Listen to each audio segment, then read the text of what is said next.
All right, let's talk about Keon Coleman, the player who was selected with pick 33 of the NFL draft. Wide receiver for the Buffalo Bills. Definitely, they need a guy who can be a good player, as they lost Stephon Diggs, their wide receiver one for many years. And let's talk about how Keon Coleman played in this preseason, as we finally got to see some of him. And I'll be honest, I think it was an up and down preseason performance by him. We can start off with a positive. Something that we definitely want to see from him is to just be like an outside threat, someone who can just win on the outside consistently, the way we saw with Diggs. It's this one, it's gonna essentially be a one-on-one matchup with this curl route just past the first down marker on a 3rd and 6. Watch how when this play begins, Keon Coleman, kind of known for having this great height at 6'4", but can still move really well.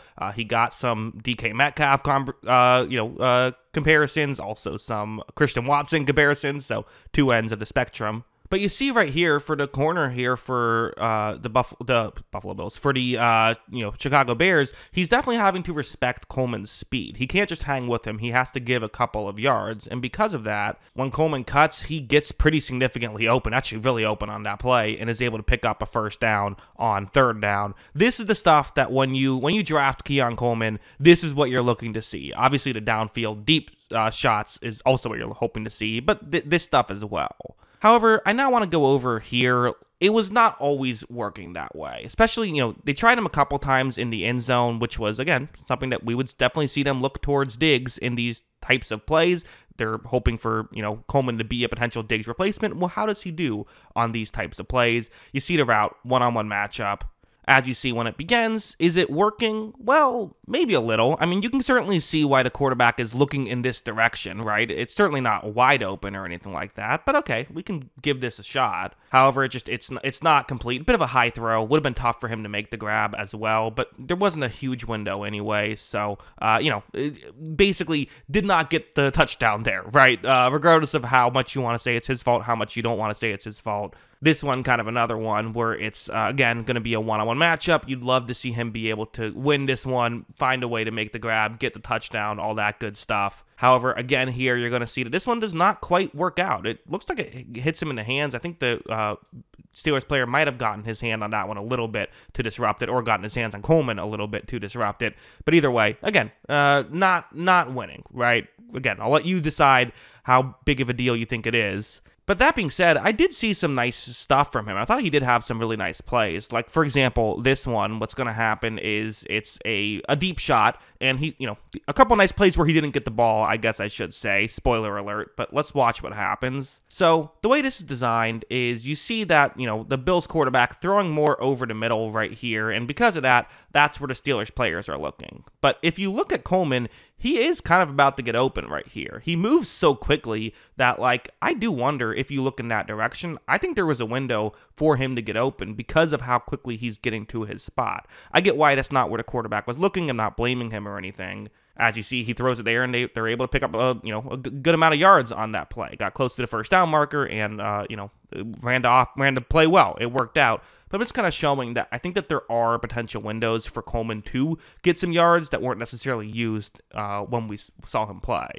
Like this one being another one where it's going to be a similar situation to the first one a little bit, where it's zone coverage. It's a 2nd down and 2. You see the route on the screen, kind of this route going towards the sideline. But what I really like about Coleman, which I haven't really brought up yet, is I don't think he's just one of those guys who is big and fast, but that's it. I think he can move well, and he can cut well, and this play will be an example of that. Watch as you see, he is going to, start off this play not giving away whatsoever what he's running. So you see the corner who's covering him. I mean, the corner is bailing at this point, which is good news because he's already 4 yards past Coleman. So for Coleman, who isn't running a go route, watch when he cuts. I mean, he gets significantly open. I think that corner thought he was running a go route. I think that's what he thought was happening. Again, it would have been tough. There was help underneath, but there was a window to make that throw had the quarterback been looking in that direction. And that's something I did see a decent amount as well with Coleman is, well, again, I understand why some of these throws didn't go in his direction. It felt like had the goal been to feed Keon Coleman, they could have gotten him some more yards, absolutely. Of course, you can say that with any receiver in any game. That's why receivers always complain about their targets after the game, because usually there are opportunities for a situation where you would have been more open. It's just not always how it works. But still, even with that accepted, there's going to be some of that. I think there is an even more large chunk of that for Coleman. So what do I make of Keon Coleman's performance as a whole? Well, I feel like film studies for receivers tend to be pretty, good. You can often visually show what I want to show pretty well. I've often talked about my complaints sometimes with offensive line film studies is that it's sometimes difficult to convey exactly what I mean visually because I can't show 100 plays in a row. So when it's a consistency thing, if an offensive lineman is really consistent but maybe doesn't have highlights, it's hard to really convey that. For Keon Coleman, I think that there is a bit of a consistency issue, I would say, at least from what again, very small sample size, but from what I saw in the preseason, I would have liked to see the good plays more, I think it's fair to say. Again, for Keon Coleman, it's unfair to expect him to be Stephon Diggs, right? It's kind of reminds me, when Stephon Diggs got traded the first time, it was unfair for Justin Jefferson to be Stephon Diggs, and he ended up surpassing it. That's unusual. That's not what you can expect to have happen. Maybe a better example is when the Titans traded for a pick that they used for Treylon Burks. They traded away A.J. Brown for a first-round pick, drafted Treylon Burks, and it's okay, Treylon Burks now has to try and be A.J. Brown. That's not really fair, especially when Keon Coleman isn't even a first-round pick, right? So you can't just go in and expect him to be that guy. What you have to go in and is hope that he can just be a player that can help out the team. And I would like to see a bit more consistency for him. I would. There did seem to be a decent amount of routes that he was just covered on.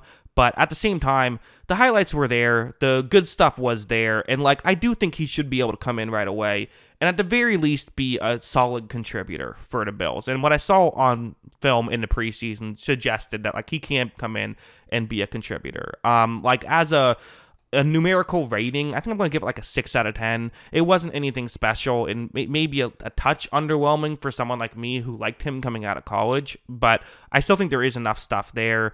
And of course, it just has to be mentioned, it's the preseason. I don't know what his goal was on some of these. Maybe some of these plays where he was, there was one play that I almost used until I watched it a couple times and realized what was happening, where it was he was kind of going out there and jogging, but he was just jogging to a spot to help someone else get open. And it's okay, it's just practice. That's why they're doing this play. I could use it as an insult, but it's not, because that was what he was trying to do. So, there's always, that stuff always goes into account. So as a whole, I don't know. It was fine. Maybe not the most exciting end to a video. Usually people either he was awesome or he was terrible, but a lot of times people aren't awesome or terrible. They're just fine. That's how Keon Coleman was. So at least that's what I think. What do you think? Let me know in the comments below. Always love hearing from y'all. And of course, as always, thanks for watching.